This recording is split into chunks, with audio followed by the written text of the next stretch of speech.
June 1926. A little girl named Norma Jeane was born in Los Angeles. Nobody knew that she would become the most famous woman in history and the most tragic. 100 years after her birth, Marilyn Monroe remains an unsolved puzzle. Today, we unravel the dark truths behind her glamorous life. Welcome to Iconorama. Long before the diamonds, the red carpets, and the iconic white dress, she was just Norma Jeane Mortensen. Born into poverty in Los Angeles, her childhood was a living nightmare. With a mother suffering from severe mental illness, young Norma Jeane was abandoned. She spent her early years moving between 12 different foster homes and a lonely orphanage. She was shuffled from family to family, constantly searching for love, but finding only neglect. In later years, she confessed that as a child, nobody ever told her she was pretty or loved. To escape the foster care system, she was forced to marry a neighbor at just 16 years old. Her life seemed mapped out as a simple housewife. But everything changed during World War II. While working in a munitions factory, a military photographer noticed her smile. That single camera flash changed her destiny forever. To conquer Hollywood, Norma Jeane had to die. Under the advice of talent agents, she dyed her brown hair into the iconic platinum blonde. She spent hours studying her facial expressions, her walk, and her voice, crafting a completely new persona. But changing her look wasn't enough. She had to erase her past. Hollywood executives forced her to lie, telling the press that her mother was dead, fearing that a family history of mental illness would ruin her image. Norma Jeane was forced to live a double life, hiding the mother she secretly supported. The final step was the name. She chose Marilyn from a Broadway star and Monroe, her mother's maiden name. Marilyn Monroe was officially born, but behind the studio contracts and the rising fame, she was signing away her freedom to Hollywood executives who saw her only as a product. By the 1950s, Marilyn Monroe was the biggest star on the planet. Her face was everywhere, her movies generated millions, and the world was hypnotized by her charm. But the blonde bombshell persona became a golden cage. Audiences and producers couldn't see past the mask, ignoring her sharp intelligence and her desire to be taken seriously as an actress. To cope with her crippling anxiety and insomnia, Marilyn turned to prescription drugs. Soon, she became trapped in a vicious cycle of sleeping pills and stimulants. She began arriving hours late to movie sets, forgetting her lines and struggling to function. The very industry that created her was now pushing her to the brink of exhaustion. Her personal life was just as turbulent, marked by a desperate, failed search for love and stability. In 1954, she married baseball legend Joe DiMaggio. It seemed like the ultimate American dream, but it quickly turned into a nightmare. DiMaggio was deeply possessive and obsessed with control.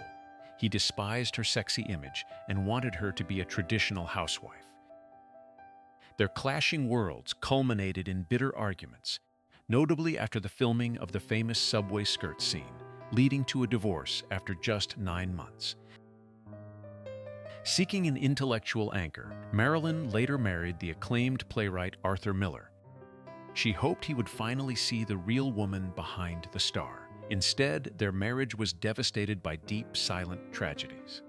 Marilyn desperately wanted to be a mother, but she suffered from severe undiagnosed endometriosis, a painful condition that made carrying a pregnancy nearly impossible.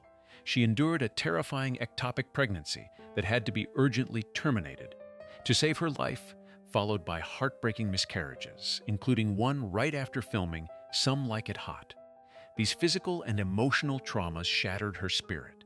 To numb the unbearable pain of her empty arms, Marilyn relied more and more on heavy prescription drugs.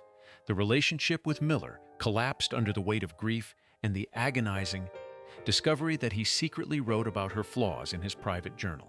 These shattered romances left deep, unhealed scars. Behind the glamorous smiles and the flashing lights of the paparazzi, Marilyn was profoundly alone, collapsing under the weight of her own myth. By 1962, Marilyn's life was entangled in a dangerous political web. She entered the private inner circle of the most powerful family in America, becoming involved in secret relationships with both President John F. Kennedy and his brother, Attorney General Bobby Kennedy. In May 1962, her breathless, iconic performance of "Happy Birthday, Mr. President" at Madison Square Garden shocked the nation. It was a public display of intimacy that horrified Hollywood and Washington alike. To the political elite, Marilyn was no longer just a star. She had become a liability, a fragile woman who knew too many dangerous secrets. Months later, on the night of August 4th, at just 36 years old, the lights went out forever in her Brentwood home. She was found dead in her bed, a telephone clutched in her hand, surrounded by empty pill bottles. The official verdict was a probable suicide from a barbiturate overdose. However, the missing autopsy records, the mysterious hours of delay before the police were called, and the sudden erasure of her phone logs fueled decades of dark conspiracy theories. The truth about her final hours remains buried, leaving behind an eternal, haunting question mark. The news of Marilyn's sudden death sent shockwaves across the globe, paralyzing Hollywood in grief and disbelief. Her tragic end deeply moved other legends of the era. Marlon Brando openly accused Hollywood executives and paparazzi of driving her to despair, stating that they had slowly destroyed her. Her acting mentor, Lee Strasberg, delivered a heartbreaking eulogy at her small funeral, declaring that the world had only seen a fraction of her true genius. But perhaps the most enduring grief belonged to Joe DiMaggio. Devastated by the loss of his only true love, DiMaggio organized her private funeral, banning Hollywood producers and stars whom he blamed for her collapse. For the next 20 years, until his very last breath, he faithfully ordered red roses to be delivered to her crypt 3 times a week, a silent promise kept in the shadow of tragedy. Marilyn Monroe wanted to be remembered as a great actress, but history turned her into a martyr of fame. She traded her true self, Norma Jeane, for a crown of platinum blonde, paying the ultimate price. 100 years later, the flashing lights have faded, but her unforgettable gaze remains intact. Thank you for watching. If you loved this deep dive into the real story, don't forget to like and subscribe to Iconorama for more unsolved biographies of the icons who shaped our world. See you in the next chapter.